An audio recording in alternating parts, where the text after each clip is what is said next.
A Casa Virtual Luz Espírita apresenta o programa Gotas da Doutrina Espírita, um momento de reflexão para que possamos aprender e colocar em prática os ensinamentos do Mestre Jesus, sob a coordenação de Cristiane Campos. Bom momento, amigos de caminhada. No programa de hoje, Gotas da Doutrina Espírita, o professor Joel traz o seguinte tema: análise do céu que é infinito. Vamos ouvi-lo? Embora estejamos no final da etapa das considerações relacionadas com a grandeza da obra divina, é necessário que ainda façamos mais uma gravação, para que fique bem evidente o tamanho da consciência que o homem precisa ter a respeito da sua pequenez.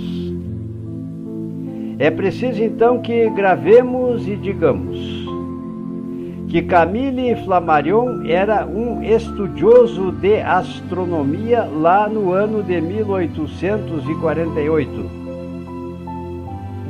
E foi inclusive a pessoa que teve a oportunidade de se manifestar na cerimônia de sepultamento em 1869, quando o nosso Kardec partiu para o outro lado da vida.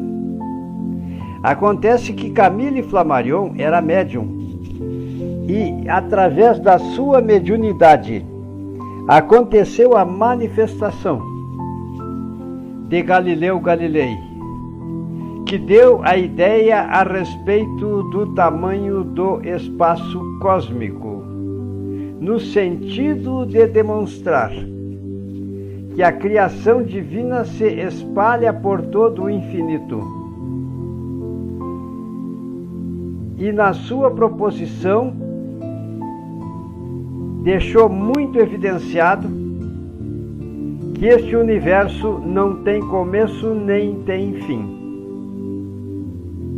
É claro que deixamos de lado as operações que se acham contidas na Gênese, as predições e os milagres. Porém, elas existem e aqueles que querem ter esse conhecimento poderão, pela pesquisa, acessar este importante livro, que é muito importante para configurar os aspectos científicos da doutrina do Consolador Prometido. Mas antes de terminar esta etapa do nosso assunto, nós queremos dizer que existe um telescópio considerado um dos maiores do mundo lá no Monte Palomar, instrumento óptico mais poderoso de que dispõe o homem, ou melhor dizendo, dispunha o homem para estudar o universo. É o telescópio instalado no Monte Palomar, como disse. Está montado sobre uma montanha de cerca de 2.000 metros de altitude, de altura, quero dizer, situada lá em Califórnia, lá nos Estados Unidos. O espelho que concentra a luz dos astros para este telescópio apresenta 5 metros de diâmetro. E somente esse espelho pesa cerca de 14 toneladas de peso. Ele se acha montado, esse telescópio, ou melhor, este espelho, sobre uma montagem feita de estrutura de aço, que tem cerca de 500 toneladas de peso. Essa montagem toda foi feita na parte mais alta de um edifício de 10 andares.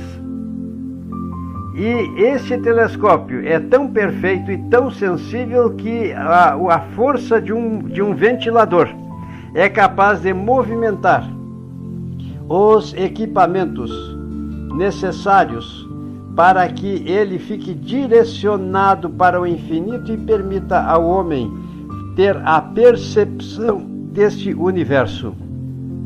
Nós não podemos incumpridar o nosso assunto hoje, mas é preciso que digamos que deste telescópio, ou através desse telescópio, conseguiram a fotografia de uma galáxia que levaria 2 bilhões de anos para chegar até a Terra, a sua imagem. Conseguiram essa fotografia. E além do que, ainda precisamos dizer que esta galáxia seria transportada pela luz, é claro, e a luz apresenta, conforme demonstrado pela ciência chamada física, a velocidade de 300 mil quilômetros por segundo. Percebam bem, então, a distância de onde procede essa galáxia. No entanto, é preciso que digamos que além dela existem ainda outras galáxias. Eu disse que foi considerado o maior olho do planeta, ou melhor, da Terra, porque, na verdade, agora com as sondas espaciais que são lançadas no espaço, lá do Cabo Canaveral, é possível termos a percepção de uma distância muito maior.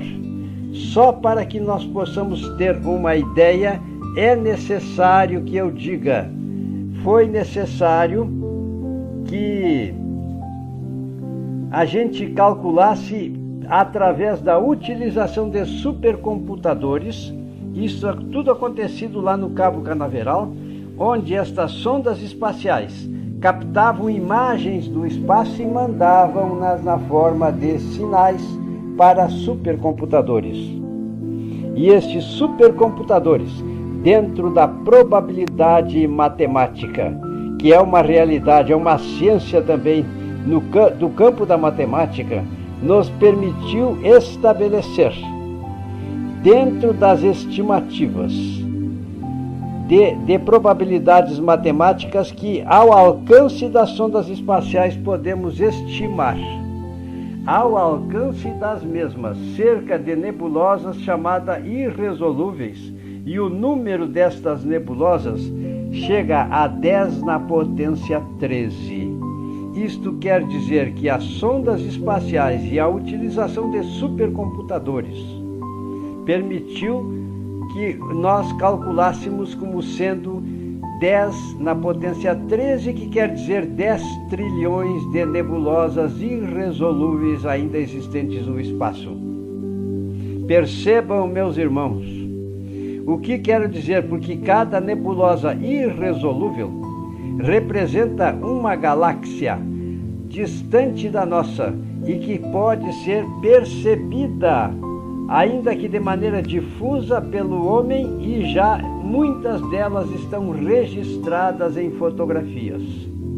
Então vejam realmente o que é Deus, que é onipresente neste universo infinito, porque além deste espaço já percebido pelos equipamentos utilizados na astrofísica, nos dão uma ideia, mas além deste espaço ainda a obra divina tem a sua continuidade e a criação dos mundos continua existindo. Então percebam bem, nós estamos agora nessas ponderações, afirmando fatos que na verdade são estabelecidos sobre uma base científica experimental, na qual instrumentos foram utilizados, muito mais aprimorados, eu diria, do que este que citei há poucos momentos, que é o telescópio do Monte Palomar. Então percebam, se a gente calculasse, se a gente usa a velocidade da luz, a galáxia dentro da qual nós vivemos, se a luz percorresse esse espaço de uma borda da galáxia até a outra, levaria, com a velocidade da luz, que é de 300 mil quilômetros por segundo, levaria 100 mil anos-luz, para que tivéssemos a ideia desse imenso diâmetro que é a linha que vai de uma borda da galáxia até a outra. Percebam bem o que queremos dizer quando a gente então fala no campo do conhecimento as conquistas que são feitas pela humanidade e deixam em evidência para nós cada vez mais que não há efeito sem causa. E se as causas se os efeitos são inteligentes, porque a harmonia universal é uma realidade física e Isaac Newton demonstrou essa verdade, então percebam, realmente, se há efeito, é porque existe uma causa, e se os efeitos são inteligentes, a causa há que ser ainda mais inteligente. Então nós conhecemos, e paulatinamente, se vocês forem perseverantes na sintonia destes programas, irão adquirindo conhecimentos que vai permitir que cada um de nós possamos ter a ampliação do nosso modo de ver, onde para nós Deus é infinito, a sua obra é infinita e a sua sabedoria é infinita, e Ele nos criou para, a partir do momento em que fomos criados, sermos espíritos em processo evolutivo, onde expiações, provas, reparações, aquisição de conhecimentos, elevação, crescimento evolutivo, aquisição de virtudes, todas elas sendo as características que configuram os objetivos para o qual nós fomos criados na eternidade. Porque vejam, meus irmãos, nós temos uma existência única, e nesta existência única, cada vez que o nosso corpo não mais serve, então nós temos um momento de passagem para o outro lado, e que os adeptos das muitas crenças chamam de morte, mas para nós é apenas uma troca de roupagem que acontece. Assim dizendo, depois, a partir de então, nós iremos partir para outras interpretações que comportam ser feitas nesta doutrina maravilhosa.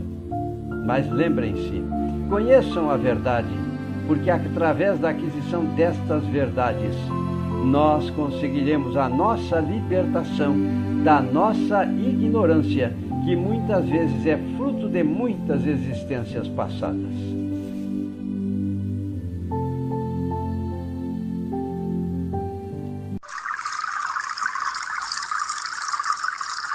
O programa Gotas da Doutrina Espírita foi uma produção da Casa Virtual Luz Espírita e sua equipe.